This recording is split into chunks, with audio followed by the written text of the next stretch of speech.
the Wade Center's podcast. The podcast of Wheaton College.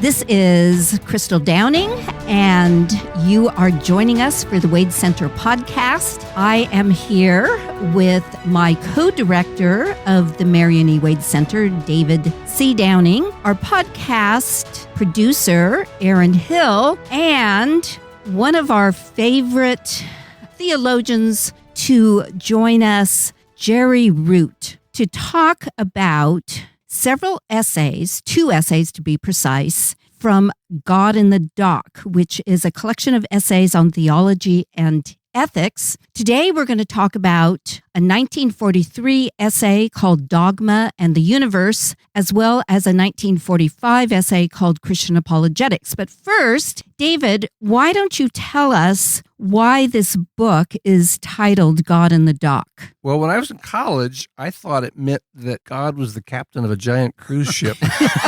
And he came from eternity and landed on Earth and said, all aboard, who wants to go to eternity?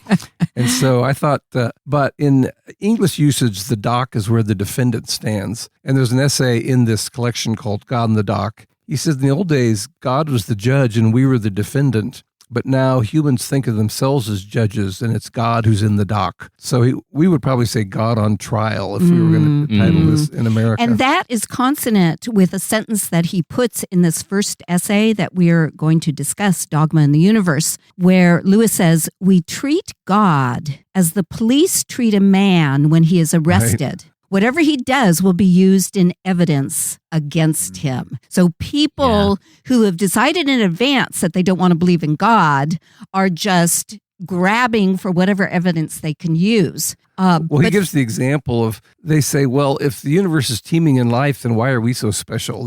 Why would God come to earth and do all these amazing things when the universe is full of life? So that's an argument against God. But then they say, well, if there's no other life in the universe, then we must be some sort of fluke of evolution. And so there must not be some grand plan, which is also an argument against God. Right. So that's when he concludes by saying, God's like somebody who's been arrested and all evidence will be used against you. Right. Yeah. So there's a double focus of the title of this essay, Dogma and the Universe, because he's making the point that people who want to disprove Christianity are very dogmatic. They've decided in advance and just pick and choose information, often information that conflicts with each other, to say, well, how can there be a God? Yeah. Before we go on with that essay, however, I just learned something from Jerry that the British collection had a different title. Why don't you talk about that, Jerry? Well, the titles were given to both collections by Walter Hooper when he edited the books. Both were. So God in the Dock comes from the one essay that David mentioned, but Undeceptions is how it's published in Great Britain. And this phrase is often used by Lewis when he talks about people who need to be undeceived. Right. But he uses it most dramatically in his literary critical work on Jane Austen, where he says of all of her great novels, Northanger Abbey, Emma, Pride and Prejudice, and Persuasion, that the heroine in every case has a view of the real hero of the book, which needs to be changed. She projects on him. Lewis talks about the transforming imagination, to project on things that are not true, just subjectively. And so there has to be the moment of undeception where we begin to see with clarity the realities as they are, rather than how we have to have it be. You know how Lewis writes in Experiment and Criticism in the epilogue, in coming to understand anything, we must reject the facts as they are for us in favor of the facts as they are. So both God and the Dock, we've got it turned around. We need to be undeceived. And in undeception also, we need to see it as it is rather than how we'd have to have it be. Yeah. I love that example of Jane Austen, and also Lewis's one comment where he said, well, you know what the problem with Jane Austen is? Her novels are too short and there's not enough of them. Too few and too short. Yeah. Well, this book was important to me, the whole collection. I was talking to Marge Mead, our associate director at the Wade, and she said, couldn't you do 20 podcasts on God in the Dock? Probably. Yeah. So much rich material. But when I was in college, I'd read Mere Christianity, and you talk about undeceptions. There were a lot of things in my recovering my faith that were like scratches on a record. Like, is it really true that Christianity is totally true and all other religions are totally false? And Lewis just throws out this comment that the truth in other religions or the insight is perfected and completed in Christianity. Right. He says of mere Christianity, when I was an atheist, I didn't believe in any religion. I thought that all of humanity for all of time had been wrong about the most basic question that can be asked, is there a God? He says, when I became a Christian, I could afford to be more liberal. I could find a lot of truth in other religions. But for me, all these areas of my faith that I didn't feel comfortable about, and just reading Mere Christianity and then God in the Dock and Miracles, you just felt like, wow, Lewis has such an agile mind. He can apply the Christian faith to everything and bring new insight and remove obstacles. So this is one of my personal favorites just because I almost had this list of things that were making me restless in my faith. And as I read this book, I said, oh, okay. I thought if you're a Christian, you couldn't believe in evolution. You absolutely had to go some other way. Right.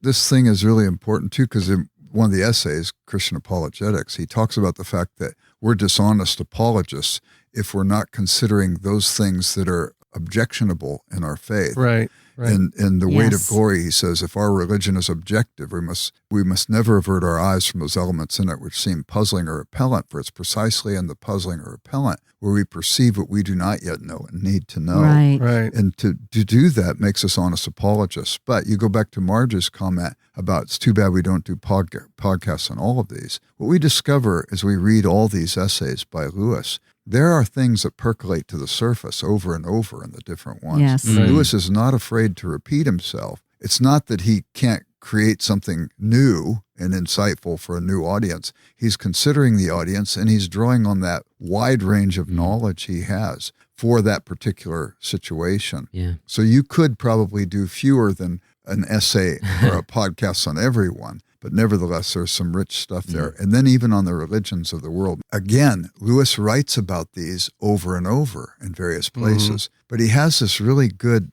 statement in Mere Christianity. If you believe in Christianity, you don't have to believe everything about the other religions is false. All people of all religious persuasion, whatever the religion is, are closer to each other than any of us would be to the materialist who doesn't believe in the supernatural. Right. And then in his introduction to Problem of Pain, he talks about the influence of Rudolf Otto on him, who in his book, The Idea of the Holy, talks about these three characteristics of the great world religions. They believe in some supernatural. He calls it the numinous. They believe in a moral law people fail to keep, and they believe that we have all failed in the moral law. And the third thing is that God is the custodian of the moral law, so if we've failed, we've offended the divine.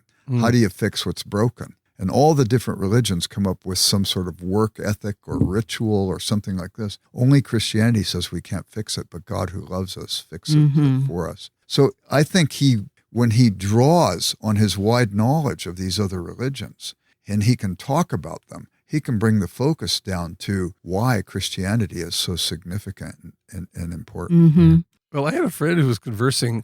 You're saying the work ethic and works ethic is in all the other religions. But a lot of Christians would prefer that for themselves. The whole idea of grace sounds to them too much like a welfare society. I had a friend who was talking about the importance of grace, and the other person was unhappy and said, no, we really need to strive to be disciplined and to please God.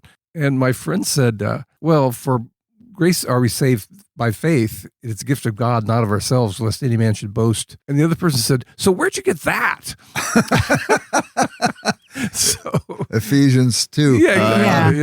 But the thing is, though, for those that think it should have a work ethic to it, they usually have an inflated understanding of what they're capable of. They're going to placate the demands of the omniscient, omnipotent, omnipresent God by virtue of some of their efforts, their puny efforts, which are usually not as good as they think they are. And Lewis spells that out too in The Great Divorce, doesn't he?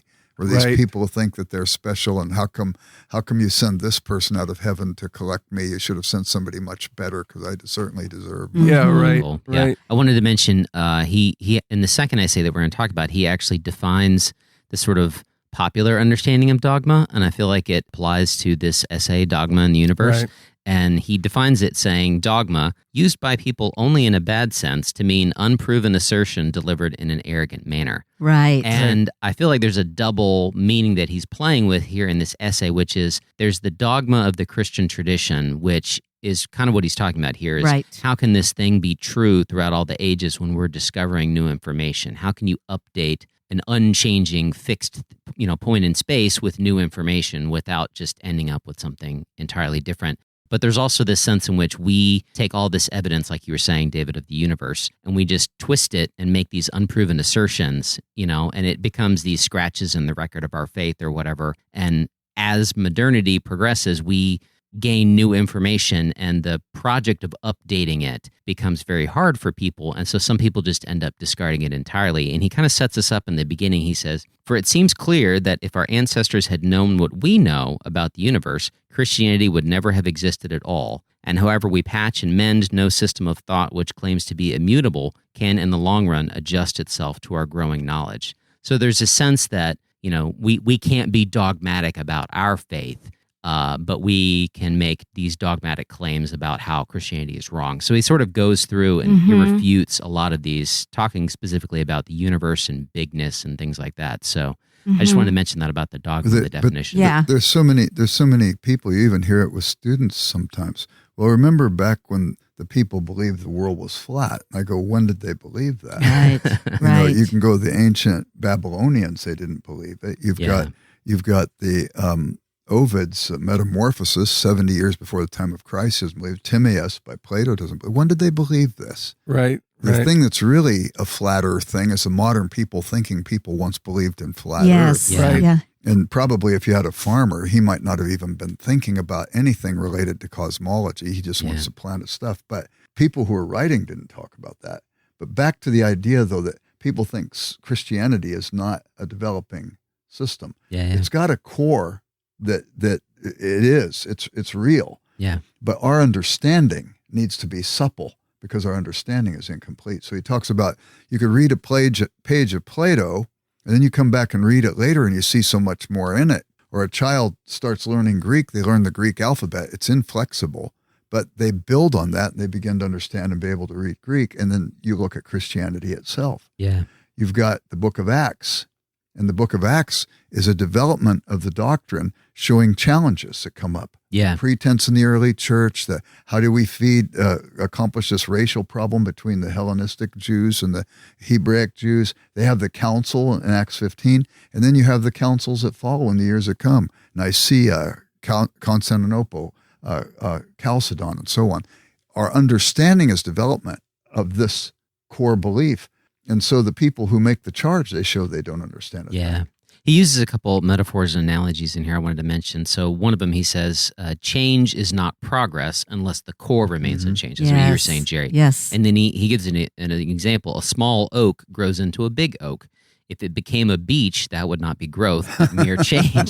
So there's this idea that there's something at the core that remains unchanged. But then he uses this statement that I feel like he's almost drawing from early Christian theology when he uses this word, because it's fraught with a lot of theological meaning. He says, "For what they agree on is the substance, and what they differ about is the shadow." There's sort of these areas, not necessarily gray areas that are undefined, but areas where the Bible doesn't speak to. And I think one of the powerful things that he talks about in this essay is how we don't really know what God's plan or what he is doing outside of our solar system. Right. There's this, recently these James Webb Space Telescope images have been in the news, and they're just mind-blowing. You see galaxies being warped by gravitational fields that are, billions of light years away, and people are just like, every dot in that image is a galaxy, and there's billions of planets in each of those galaxies. And it just kind of blows your mind to think about it. And it reminds me of his science fiction trilogy. And to me, that was a really eye-opening thing when I read that for the first time in college, because it was this idea like, oh, wait, maybe there are now living creatures with intelligence living on other planets that God is, maybe he's rightly related to them. Maybe they've never fallen. Maybe they didn't need an incarnation and they didn't need a cross. But God hasn't told us any of that stuff. But he says, we know that God has visited and redeemed his people, and that tells us just about as much as the general character of the creation, as a dose given to one sick hen on a big farm tells us about the general character of farming in England. Yeah. And I just love that example. And he has the example, too, where he draws on the parable of the shepherd putting all his sheep in the fold. There may be other sheep in the fold, but what we know about is the shepherd came to get the lost one. Right. And we seem to be the lost one. And that's interesting because he uses that parable in both the essays we're talking about today and how important that was for him. Part of the reason I love reading Lewis is because his intellect and his imagination were so creatively blended. So he's asking this question in an essay, and you say, oh, that's like going to Malacandra and discovering they're unfallen. They don't need to be redeemed. Yeah. And Paralandra. Another place I was reading his comments about how we have to know ourselves before we can know God. I immediately think of Till We Have Faces. Yeah. So it's fascinating. His mind was so coherent and capacious that the same ideas he's playing with analytically or intellectually, he'll tackle them creatively in his fiction. They reverberate throughout. But when he begins Dogma in the Universe, he says, I'm concerned about this thing that happens often when people say, how does an unchanging thing like Christianity fit into this dynamic world? And I'm thinking to myself, man, I've never heard anybody ask that question before. So he's asking a question that is situated and contemporized in his circumstances, but his answers have application to all kinds of things we see at play in our world. Sayers says something very similar.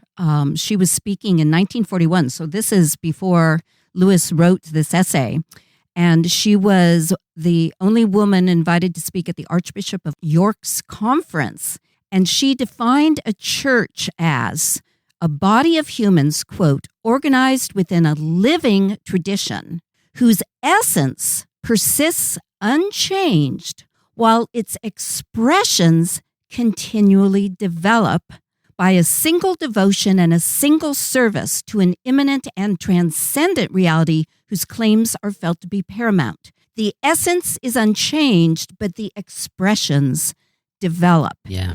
And the trouble is, so many Christians make idols of their expressions. Yeah.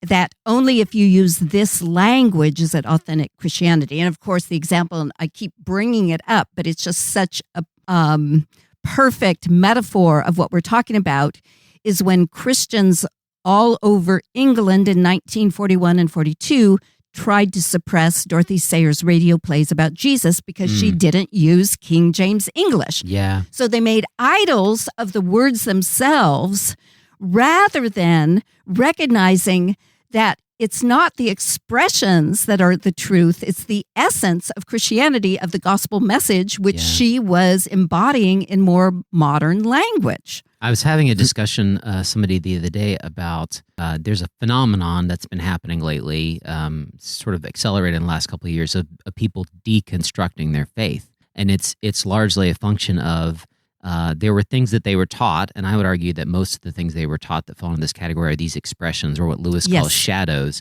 Right. And they were taught them as these are dogmatic. And then they run out into the world, or they encounter things in real life. They meet somebody from another religion, and they're not an awful person like maybe they were taught growing up, and they don't know how to reconcile it with the things they've been taught. And so they go through this process of trying to figure out what they really believe, what's the core of their faith. And what I tried to tell her was, I think we sort of create a house of cards theology for ourselves, where if you touch any card, or you even breathe on it in the wrong way, you were afraid the whole thing's going to fall down. Right. And I said, maybe a better analogy is, we have an anchor. We have a center point that is the bullseye, that is unchanging. And it's the further you get away from that, the more you move into these shadow areas, these areas where we don't have all the answers. And I wanted to read a quote that Lewis has in the essay. He says, "We are in no position to draw up maps of God's psychology and prescribe limits to his interests. We would not do so even for a man whom we knew to be greater than ourselves. The doctrines that God is love and that he delights in men are positive doctrines, not limiting doctrines. He is not less than this. What more he may be, we do not know. We know only that he must be more than we can conceive. It is to be expected that his creation should be, in the main, unintelligible to us. And so Yes, I think yes. one of the things I love about Lewis is when he starts talking about these questions, his response isn't, no, here are the answers and these are unchanging Yes. and how dare you question them and don't talk about them at all.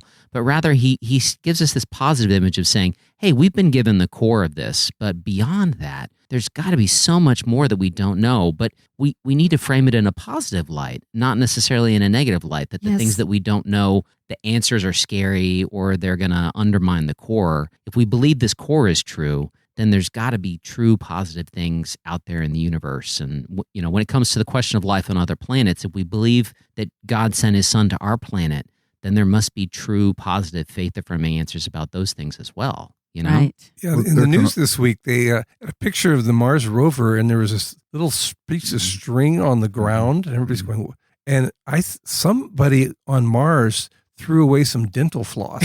That's my theory. That's your We've got to conclusion. find out Clearly. who's using dental floss on Mars. The Martians have gingivitis. That's right. But he has a similar passage in the essay we read today saying that God didn't engage in revealing himself to assuage our intellectual curiosity. Yeah. Basically, the message is fallen humans, you need to be redeemed. Here's who I am, and here's what I've done for your redemption. But it's not merely a matter of, general intellectual curiosity that he's trying to, what's the word I'm looking for? Satisfy. Thank you. I knew it was one of those really 25-cent words. Simple word. Satisfy. Yeah, there you go. But there is something interesting about all this, too. There is this core belief. There are people who abuse it by going into these rigid traditions, as you mentioned, Crystal. But the negative always implies that there's a positive that's been deviated from. So what is the positive? And I think that Christianity says that we're a religion that has room for intellectual thought and development. Yes. And consequently, again, going back to Dogma in the universe, this is not like some of these people that Lewis says project on Christianity. What they suggest it is. You can have the different denominations. Even Paul says, let one man regard one day as holy, let another man regard another day as holy, let each one be fully convinced in his own mind. It encourages curiosity. It encourages exploration. It encourages discovery, which lead to wonder and worship. And it also encourages dialectical engagement with other believers. 60% of the yous in the New Testament are plural. It was written to a community. Yeah. That means it needs to be understood in community. So we have the broad central things that keep us anchored down, but we have room for exploration, which is good because we're always coming up with new questions. Yeah. I like his analogy of arithmetic, that 2 and 2 still make 4. Yeah. We don't outgrow arithmetic. We just apply it in more and more complex Yeah, yeah. situations. That was a Right. good analogy. He says towards the end, he says, what God is in himself, how he is to be conceived by philosophers, retreats continually from our knowledge. The elaborate world pictures which accompany religion and which look each so solid while they last turn out to be only shadows. He's using that metaphor again. It is religion itself, prayer and sacrament and repentance and adoration, which is here, in the long run, our sole avenue to the real. So I like how one of the things that he does in this essay, and then he does especially in the second one on Christian apologetics, which we need to get to, where he says essentially, hey, let's talk about these other things over here. But we need to understand that it's always going to, I love that idea that it retreats. It's like the horizon. You can never catch the horizon. There's nothing wrong with moving towards it and looking at the horizon, but you're never going to reach the pot of gold at the end of the rainbow because the rainbow is going to move. But we do have some things that are unchanging. And I love how he lists stuff like prayer and adoration and repentance and forgiveness, these concrete things that aren't subject to James Webb Space Telescope images or dental floss on Mars. And so I think it's helpful to kind of draw our attention back to it's not, the core of our faith is not necessarily solving these intellectual problems, which we maybe have been given sort of simplistic explanations of growing up and don't work in the real world, but it's the core of our faith are these practices of prayer and adoration. It's loving God. Yeah, reading the Bible and things like that. But I think this is jumping ahead a little bit to Christian reflections. I mean Christian apologetics. He talks about thick and clear religions. Right. Yeah. That's really good. So the thick religions are the ones that are concerned about the mystery of ritual, and there is that element in it. But the clear is trying to have an understanding, a rational understanding and grasp of a thing. Yeah. God gave us minds. God gave us objective world. we can think about it. And I think we want to keep both in place. Yes, it's both and. My refrain. Yeah. It's incarnational. Yeah. Jesus Christ was both fully human and fully God. And our response should be both and, just as you beautifully summarized it. Well, Gary. the word, something you can get your mind around, became flesh, something that is mysterious. Yeah, I know. Yeah. Once I know. again, it reminds me of Till We Have Faces, where the fox his religion is very clear. It's philosophical, it's lucid, Yes. it's stoical. And the younger priest of Ungut is kind of a demythologizer. But the older priest of Ungut, there's all this blood ritual and smells and sacraments. And I think in that fiction, he's exploring that idea of thick and clear. He says a good religion needs to be both. And O'Rule discovers that at the end of the novel, that it's neither the older priest of Ungut nor is it the fox, but somehow you've got to have a combination. Well, but I think in Christianity, it comes from having a positive view about what lies in the shadows, not being afraid of it, because there's a sense of wonder that we don't know. And that doesn't mean that we don't explore it or talk about it or be amazed by it, as opposed to being afraid of it and to tell people not to go there. Or dismiss it. Yeah, there are things I had no clue about years ago that I think I have a fair grasp of now, which means there are things now I have no clue about that I hope to have a fair grasp of. I always tell people to look at Proverbs 2, where it says, search after wisdom, look for it, as if you're looking for silver or for hidden treasure, and God will give you wisdom. He will give you insight. So there are promises in Scripture that, but it doesn't mean that you're going to get it tomorrow. That's or really that it's going to be easy to find. When you search for, you hear these stories about people who search their entire lives for the fountain of youth or some hidden treasure or whatever. I mean, the idea is it may take you until you're Jerry's age to get answers to these questions, Yeah, but by the time you're my age, you forget what you've learned.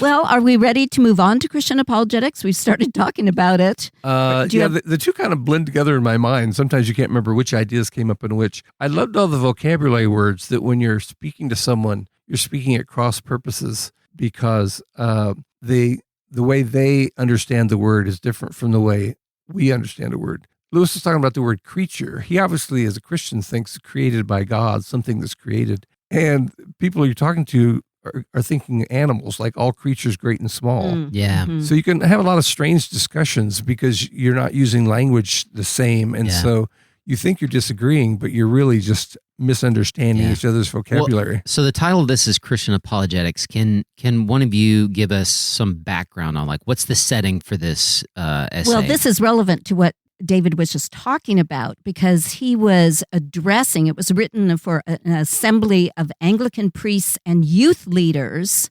for the church in Wales. And this was during Easter of 1945. And it seems he's putting the emphasis on how do you communicate your faith? And this goes back to what we were talking about earlier, how people get so obsessed with holding on to a certain expression of Christianity, whether it's King James English or whether it's the word indulgences that Martin Luther wanted to get rid of, that they are more protective of the expression than the essence. And so Lewis is saying our apologetics, if we, the first commandment and greatest commandment, he says, is love the Lord your God with all your heart, soul, and mind, and love your neighbor as yourself. If you really love your neighbor, you're going to want to use language that communicates the essence, rather than saying, well, if you don't want to go to hell, you have to conform to the language that I am imposing on you. Yeah. I love the opening of the essay. This is an address to a priest and youth organizers. And he says, I'm not sure I should be giving this speech because priests should be teaching me rather than me teaching priests. And I've never organized youth. And when I was a youth, I succeeded in never getting organized. So he has a funny opening to the address. I love his sincerity about communicating the faith and bringing people to faith. A lot of Christian intellectuals, it's easy to give talks about Christianity and the imagination, or Christianity and, social issues. But I just love his sincerity of, I want people to come to Christ. I really want people to believe in Christianity. Even though he's a super sophisticated scholar, he has this old-fashioned heart for soul winning, to really transform people's lives by introducing them to Christ. It's an unusual combination. Yeah. Mhm. Often intellectuals aren't comfortable with direct evangelistic techniques, Yeah. but he really was willing to do that. Well, he gives kind of three pieces of like concrete advice. I just wanted to mention them, and then maybe we could use them to structure this discussion. So he Structure this discussion? Oh, I know, right? I know, Heaven it's, forbid. wishful thinking. I know. Crystal was just saying we shouldn't get in these tight traditions. I know. Right. Well, you know, you guys can blow it up pretty quickly. So, the first one, or one of the ones he mentions, is that in sort of the modern, at least in England in 1945, and I would argue this applies to America in 2022. Definitely. He says a sense of sin is almost totally lacking. They want to know not whether they can be acquitted for sin, but whether he can be acquitted for creating such a world. So there's this sense in which he's saying when you're talking to an audience, you need to understand that they're not coming into this discussion thinking, I'm a sinner in need Right. of grace.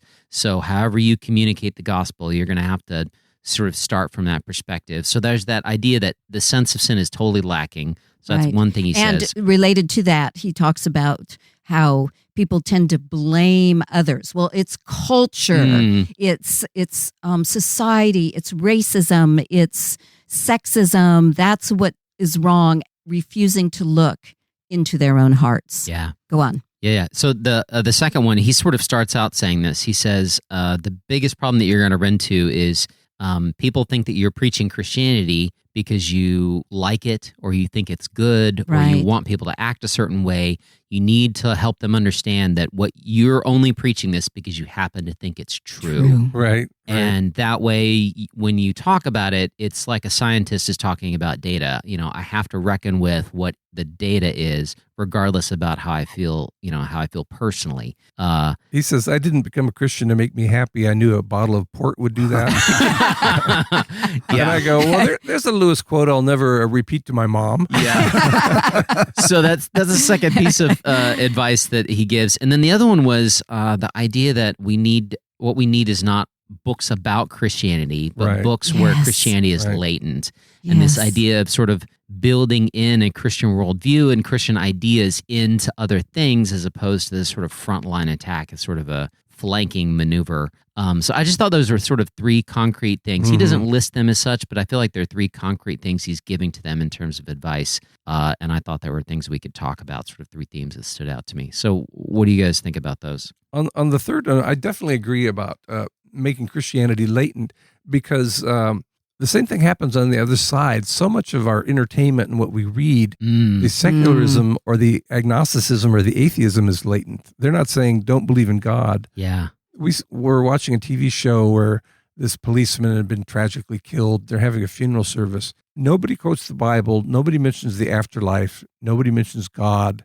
It's all, he'll live in our memory. He was such a good man. He was such a, and they're not saying Christianity is not true blatantly. They're just saying Christian It's faith is irrelevant. irrelevant to modern life, even in the face of death. Yeah. Nobody's asking religious questions. And to me, that's much more insidious Yes. than Madeline Murray O'Hare or Christopher Hitchens going, God is not good. Here's my book on atheism. So if unbelief is going to be latent in everybody else's books or in our culture, we need to be Christian culture makers. I've noticed that that there's a trend in TV shows. My wife and I noticed this is rather than getting married by a priest in a church, it's very rare these days for like on a sitcom or a movie or anywhere. It's more common for people to get married by someone they know, a friend who gets some sort of license on the internet in a secular setting. And that is almost the default now. For a long time, it was you had to have a female pastor because then it was like not, it was like, kind of edgy religion, But then that transitioned to, my wife and I want to get married. We'll get, our friend Bob and he'll get an online certification. And so again, nobody's saying attacking Christianity or attacking marriage as a Christian institution or anything. It's just sort of latent in all the media that we consume. This thing though about true that you brought up, Aaron, and about the thing you said, David, about Lewis's evangelistic approach. It is true. When he started the Socratic Club, his first lecture, these are things that can and must be talked about. he says at the end of this essay on Christian apologetics, if Christianity is false, it is of no importance. If it is true, it is of infinite importance. The one thing it cannot be is moderately important. Right. So he wrote in another place, most of my books are evangelistic. What did he mean by that? We can see the apologetics are evangelistic. We can see in the letter he wrote to Sister Penelope that out of the silent planet, I can smuggle theology into people's minds. Yeah, he's doing exactly what he said. Of romance. But you see his Christianity and his Christian worldview latent in all of his books. Yeah. You even English literature in the 16th century, excluding drama, that 700-page book, even the allegory of love. The whole thing is moving to a Christian ideal of marriage, from adultery to the Christian ideal. Yeah. And you see this constantly in Lewis, and I think that he's making the point now in this essay explicitly. Right. It's true. We need to defend it. Yeah. Oh, I think that's a good point for him to make to them.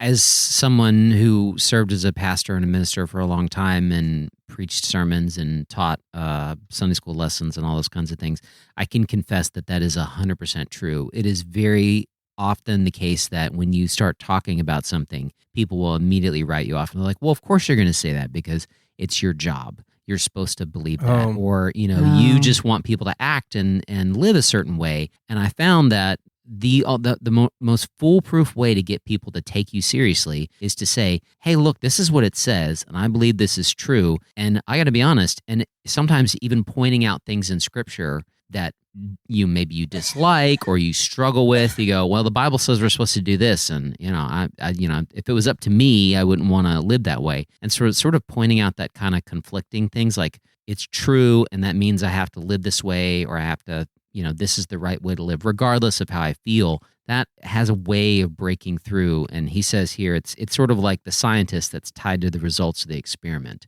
You're essentially saying, like, this is an objective fact. This is not just me talking about what I want. And that's a very powerful approach to take when you're talking about apologetics or evangelism. Well, even the idea, though, of speaking the truth then to the culture, and he has all these words you mentioned, David, where they're not hearing what we're saying. If Stephen Beebe were here, he wrote that book on Lewis and communication. Right. He would say all communication needs to be audience-centered. We want to make sure that the audience understands. Mm-hmm. And so how do we craft the message or the apologetic? If you're not hanging around, he says, I understood what these questions were by going out among the RAF airmen. And I had these meetings with them, and I heard their objections. I heard their questions. It caused me to think, am I even saying things that people would understand and hear? And then he talks about the importance, since we're complex, that you have the intellectual approach, and then you have the emotional come to Jesus approach. And he's not saying one is better than the other. He's like Paul, if Christ is preached, I rejoice.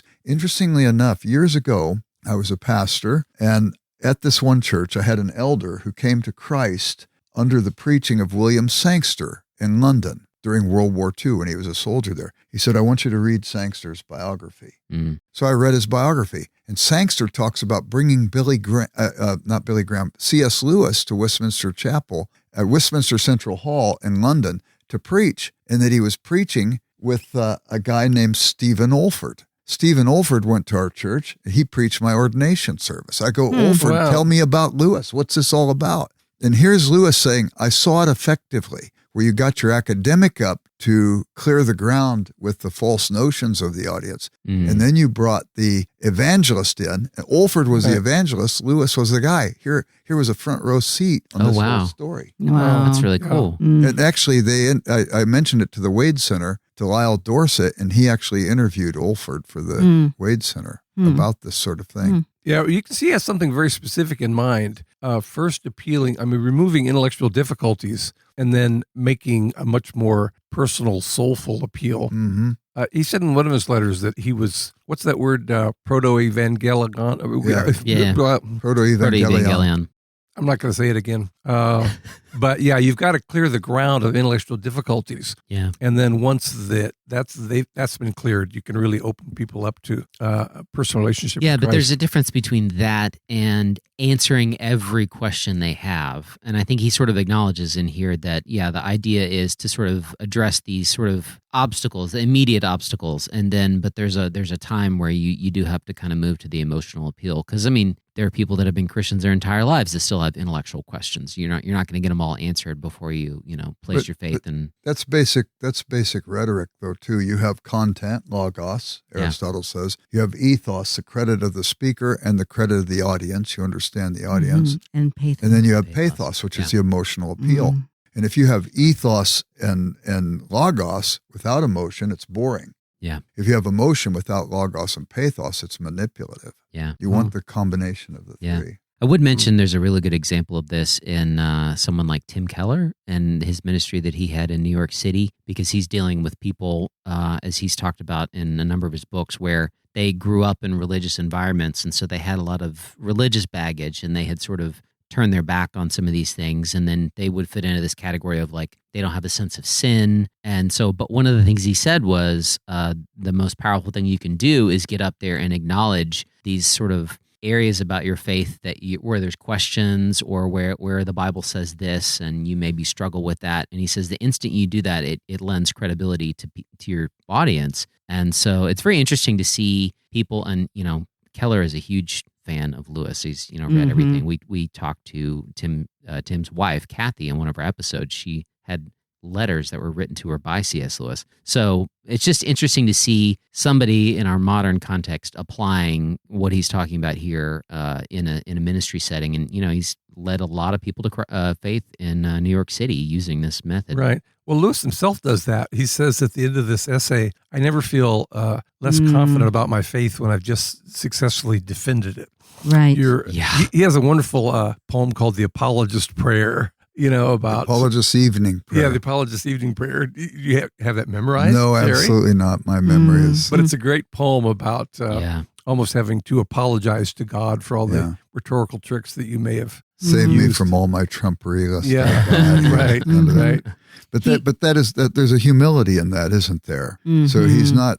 Some people, they could be up front. Maybe they win the argument and they get puffed up. Right. Lewis seemed to have second guessing about himself, even. In those so he moments. practiced what he preached about How unusual. epistemic humility, that we need to have humility, that we don't understand the mind of God. And yet I kind of grew up in a tradition that was explaining, well, this is what God meant. This is what God was thinking. And it put God in our brains. It reminds me of Chesterton's famous comment that the Christian wants to get their head into the heavens, whereas the scientist wants to get the heavens in their head. Yeah.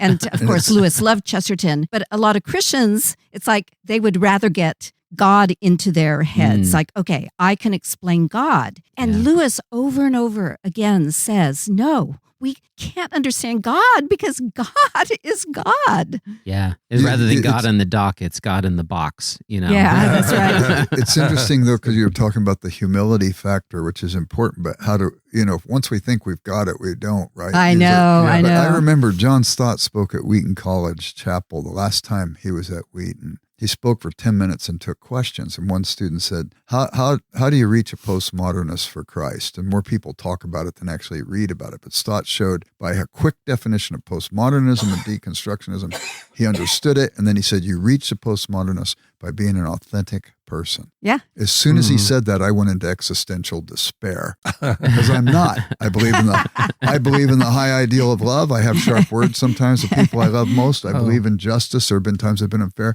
I go walking out that chapel saying, I'm not authentic. I wonder if there's ever been. And I go, there's one. I know of one person who could say, I have been truly authentic. I've lived life the way it was meant to be lived, which was Jesus. Yeah. And then I say to myself, well, then what is the way an inauthentic person begins to approximate authenticity?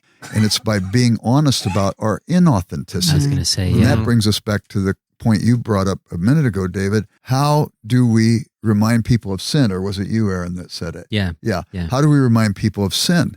No, he said, how to remind Aaron of his sin. I think that's what we said. But Lewis says the best way to do it is not point theirs out, but talk openly about your own struggle this last week. Yeah. And then all of a sudden, I'm thinking to myself, I have a problem. I need Jesus. And Lewis says it's easier to talk about Jesus than it is to set forth arguments for God's existence. And he talks about how the aut deus aut malus homo, either God or bad man argument works. But the whole thing is, for Lewis here in this essay even, you've got to point people to Jesus. This becomes very, very important. Yeah.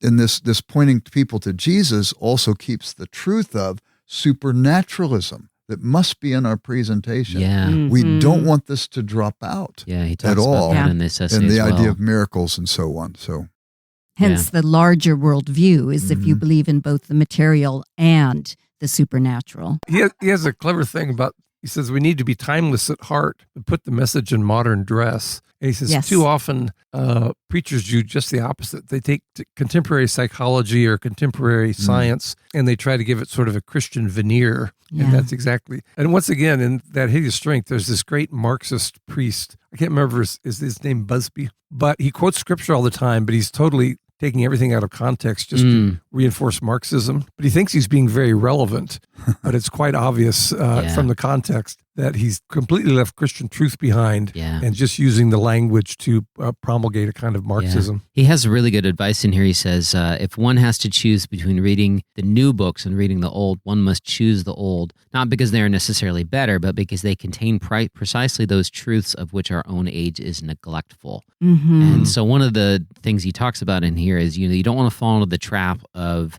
just going wherever the culture goes or believing whatever the sort of consensus is, because in a way with your audience, that will cause you to lose that authenticity because they think, well, why should I listen to you? Because you're saying, what everybody else is saying. And so clearly you're just following the crowd. And this idea of reading the old books, not necessarily because they're better or more insightful, but because they're talking about things that the current culture is not talking about, and it will shape the way you think and allow you to have a more sharper perspective on things. And this is really critical right now, especially because how many Christians do you meet where they say, well, I have a friend? And because their friend's fallen into one thing or another, they back away from what the scriptures have to teach relative to God's revelation to us. And we may not understand exactly how to apply the scriptures to that very difficult situation this person's brought up. But if we're not thinking that way, then we're on a slip and slide as far as our faith is concerned. And we need to wrestle with these issues. There's another point he makes in here. He's talking about theology and politics and stuff, but I don't want to get into that necessarily, politics. But what he says is theology teaches us what ends are desirable and what means are lawful. And then he says, politics teaches what means are effective, sort of method. But I like that idea of theology teaching us what ends are desirable and what means are lawful. That's, I think, a different way of approaching apologetics sometimes than it is. Sometimes with apologetics, it's like, here's the answer, and then I'm going to lay out the logical argument, and therefore this is what you should believe. But him pointing out here, the end goal of talking about theology, of talking about dogma or any of these things, is to give people a picture of what is the goal, what is the ultimate, what should we be moving for, and then we can have a discussion about how to get there and what that looks like. We're supposed to love our neighbor. Okay, let's have a discussion about what loving our neighbor looks like in XYZ context. But I think sometimes we lose sight of that because we want Scripture to be prescriptive about our behavior in every single way. And so it's like, well, the Bible doesn't tell me how I'm supposed to handle cell phones and technology. Therefore, the Bible doesn't talk about technology, right? And it's thinking about it in the wrong way. So this idea of what is desirable, what are the ends, and then using that to decide, how to get there. I think that's a very helpful way of talking about Christianity, and then especially when you're trying to communicate these things. But the thing, though, too, I think is really important. We are sociological beings. We're made in the image of a God who exists in Trinity. And if we've ever felt lonely before, just as if we felt hungry, we need food. If we felt thirsty, we need drink. If we felt lonely, we need others. If we're sociological beings, we want societies that are ordered. We are by nature political beings. And I think we can think theologically about that. The problem is that sometimes we let our theology drive our Politics politics drive drive our theology Yeah. rather than our theology our politics. I think it's a mistake to say we should back away from politics because the Bible speaks about these things and we need to think about them and think well. I was think saying that in liberally. the context of our podcast, but Think liberally. But I also think it's always wise to keep in mind Lewis was offered during the days when Churchill was in his second prime ministership. He offered him a knighthood, and Lewis refused it because he didn't want people to confuse what he had been saying theologically and apologetically with politics. He says, my politics were similar to Churchill's, but I didn't want anybody to confuse my theology with my politics. People think it was mere Toryism. They would think that Right. Christianity and Toryism went together. Mm. Yeah, that was why. Also, I wouldn't like to hear about Sir Jack. I don't think that would have worked to have him be a knight. So he made a good choice there. Yeah.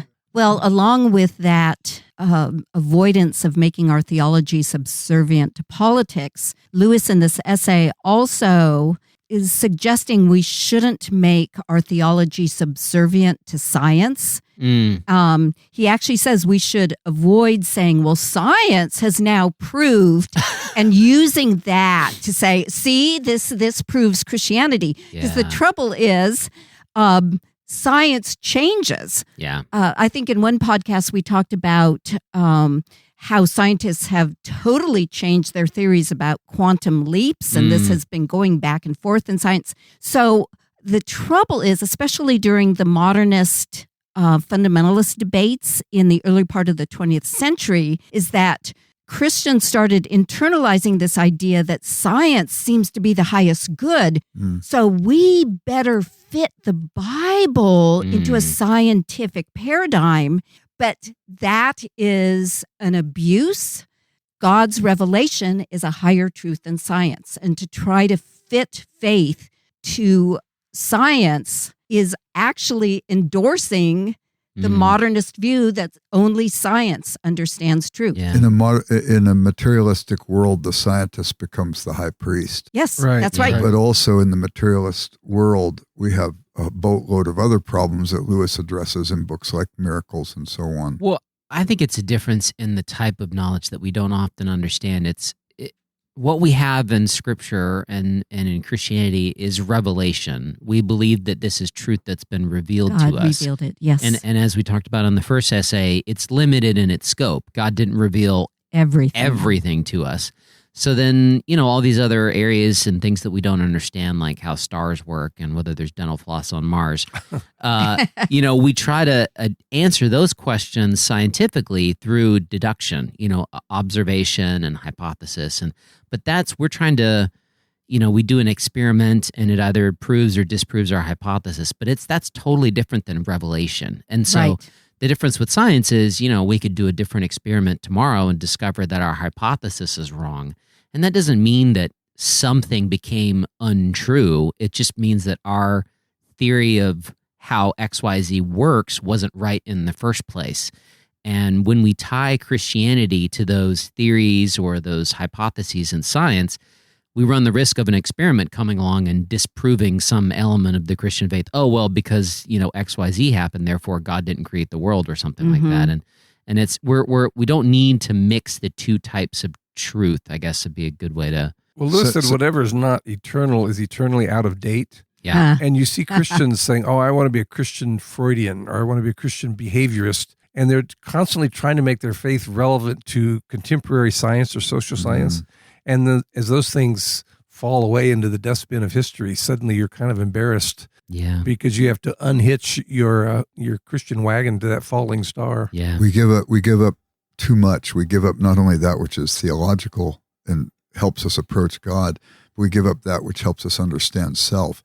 So the sciences are concerned about quantification, about that which can be measured. So you've got somebody like John Polkinghorne, who is a physicist at Cambridge University and also had a degree in theology and pastored a church. Said, you ask the scientist, why is the kettle boiling? And the scientist would say, because heat from the burners agitating the molecules, and it boils at 100 degrees centigrade at sea level. He said, that's one answer to the question, but you could also say, I wanted a cup of tea, and would you like Yeah. one too? And the deal is science can't give you the second answer. It lacks the tools to do that. And Mortimer Adler, the philosopher at the University of Chicago, said, in 4 generations, we've gone from saying that which is measurable is that which is important for science to saying that which is measurable is the only thing that's important. And if you talk to an empiricist and they say, hey, if I can't perceive it empirically, I just won't believe it. And that's the principle I live by. You say, could you set forth that principle empirically for me? And there's the contradiction. Right. He closes this essay, and then maybe we could have, just if you guys had any concluding thoughts, he closes this essay by talking about he gives this lexicon of his sort of made-up dictionary of how these RAF officers are defining terms and stuff, which is very insightful to read. I think it's still applicable. But then he says at the end, I have come to the conviction that if you cannot translate your thoughts into uneducated language, and he's not calling people dumb or something like that. He's just saying they're not using big words, then your thoughts were confused. Power to translate is the test of having really understood one's meaning. Right. Yes. And I think that's a very powerful thing in terms of communication and Christian apologetics. I remember talking to students who would say, oh, this professor is so brilliant. I can't understand a thing he says. And I say, a brilliant person can translate arcane, sophisticated theories into language you can understand. So that professor is not brilliant. Yeah, if you can only talk about it in terms of soteriology and eschatology and things like that. Yeah. Then, Wait a minute. Pneumatology. I thought Jesus was a perfect anthropotropic person manifest in a hypostatic union, the eschatological ground of all my hope. So Lewis does say he thinks every ordination examination should take a bit of difficult theology and have the student translate it into the vernacular. And I think that's right. And I remember when I first started out as an intern at a church years ago, the senior pastor would make all the interns go teach the primary school kids. Oh. You have to go in there and I want you to teach on the doctrine of Trinity to these people. I want you to teach on the incarnation to these people. And I thought it was a great exercise. Yeah, they say the best way to learn a topic is to teach it. And you really have to figure out how to make it understandable to beginners. You can tell the quality of the people that write the curriculum when you look at children and preschool ministry curriculum. As somebody whose job it was for over a decade to do curriculum and adult education stuff at our church, sometimes you would look at it and they would be trying to boil some complicated theological thing down for these kids, and you read it and you go, oh no, that's a heresy. Oh no. And it was obvious that their starting point was really off, so that by the time they translated it, they did a good job of translating what they believed, but it was very revealing when you read it in the literature and you go, oh no, we can't. So we need to fix that lesson before you teach it to the preschoolers. A professor once used the word succinct, and the student said, what does succinct mean? And he said, oh, it just means terse, aphoristic. And the student goes, thank you. And he couldn't figure out why. He literally gave like 4 or 5 synonyms, none of which were more understandable than succinct. So what are our takeaways from these 2 essays from God on the Dock? Any concluding thoughts before we wrap up? To be central in truth, I think, is really cool. To understand it as best we might. And then to understand our audience so we might communicate with them the truth that we understand as clearly as possible in the hopes that we might point them to Christ. Definitely. That's a wonderful way to end. Yeah. It's beautiful. Thank you, Jerry, for joining us. Thank you. Jerry is now retired from Wheaton, and he works for the CIA. So he's only in town every 3 or 4 months, and then he's off to Indonesia and Singapore and all these other places. So thank you so much for joining us. Really enjoyed having you join this session. I'm grateful. I love these times together. The Wade Center podcast is a production of the Marion E. Wade Center at Wheaton College in Wheaton, Illinois. Our hosts are the co-directors of the Wade Center, Drs. Crystal and David C. Downing. Our episodes are produced and edited by Aaron M. Hill. If you enjoy the podcast and the content we offer, please leave us a review on iTunes, tell your friends, and consider making a donation to the Wade. The Wade Center is entirely self-funded. Financial gifts help support the expert services, vast collections, and varied programming we offer at no cost. If you have questions about the podcast or suggestions for future episodes, please email us at wade@wheaton.edu or contact us via Facebook, Instagram, and YouTube. To learn more about the Wade Center, our 7 British Christian authors, what we offer, and how to make a donation, visit our website at wheaton.edu/Wade.